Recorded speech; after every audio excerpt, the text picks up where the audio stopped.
Sosok IWS yang kini menjadi tersangka pelecehan seksual di Lombok, Nusa Tenggara Barat menjadi sorotan publik. Kasusnya ramai diperbincangkan dengan menuai tanda tanya besar di masyarakat. Lantaran dengan kondisinya saat ini, rasa-rasanya tudingan yang dialamatkan kepadanya sulit dipercaya. Namun nyatanya, sejak muncul laporan seorang perempuan yang mengaku dilecehkan oleh IWAS, dari waktu ke waktu jumlah korbannya terus bertambah. Lambat laun, keraguan halayak ramai atas ketidakberdayaan IWAS mulai memudar. Saudara, lewat media sosial, satu persatu jejak aktivitas IWAS menjadi viral. IWAS terlihat bisa berkegiatan layaknya orang pada umumnya di tengah keterbatasan yang ada. Dalam satu kesempatan, IWAS terlihat berjoget dengan luasnya bersama dengan penari perempuan.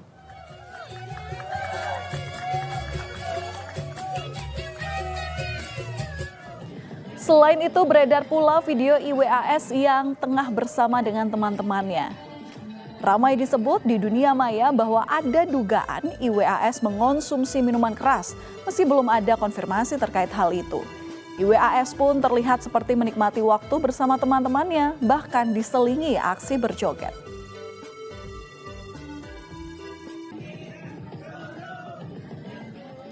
Dalam kesehariannya, IWAS juga diketahui bisa mengendarai motor.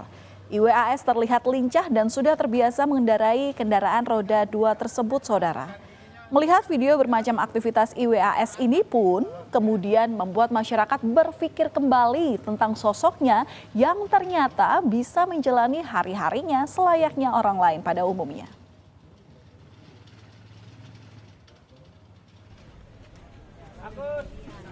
Setelah berbagai pro dan kontra muncul sejak penetapan IWAS sebagai tersangka atas kasus pelecehan seksual, polisi akhirnya menggelar rekonstruksi terkait kasus ini. Rekonstruksi ini, maksud saya, saudara, digelar di 3 lokasi tempat kejadian perkara, yakni di Taman Udayana Mataram, Nang Homestay, dan Jalan di Islamic Center Mataram. Rekonstruksi yang dilakukan tim Ditreskrimum Polda NTB ini disaksikan oleh Kompolnas, kuasa hukum, dan pendamping korban.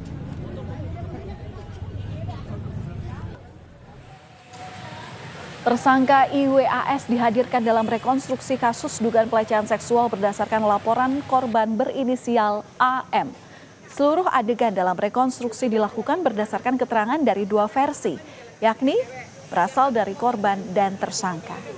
Seluruh adegan dalam rekonstruksi akan menjadi bagian dari kelengkapan berkas perkara. Dalam satu adegan, tersangka disebut memerintahkan korban untuk membayar uang pada penjaga homestay.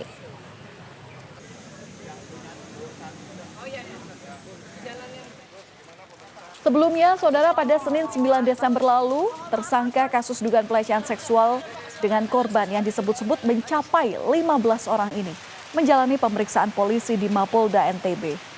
Dalam proses pemeriksaan, tersangka didampingi ibu, pengacara, dan diawasi oleh Komite Disabilitas Daerah NTB. Pemeriksaan tersebut merupakan pemeriksaan untuk kedua kalinya. Sementara dari 15 orang yang diduga menjadi korban, 8 diantaranya telah menjalani pemeriksaan.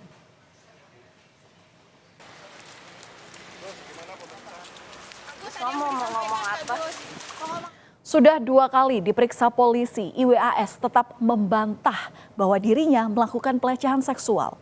Sejak awal ia mengaku heran dirinya ditetapkan sebagai tersangka pelecehan seksual, bahkan kini jumlah korban terus bertambah. Namun meski demikian, polisi menyampaikan bahwa dengan kemampuannya, tersangka bisa mengarahkan korban untuk melakukan yang diinginkan oleh tersangka. Kan pertama satu cewek, yang saya ajak pergi satu cewek, kok ada 2. 2 yang masuk ke kamar itu? Enggak, maksudnya yang laporan itu, ya gitu. Laporan ada 2 korban. Ya itu, ditambahin sama siapa polisinya, ada siapa gitu. Saya ditanya-tanya sama polisinya, mungkin yang dulu-dulu gitu dinain atau gimana, itu yang saya nggak tahu. Saya nggak berani ngomong apa-apa. Yang pertamanya 1 laporan ini, yang saya bingungkan mungkin dicari-cari kesalahan saya yang dulu-dulu.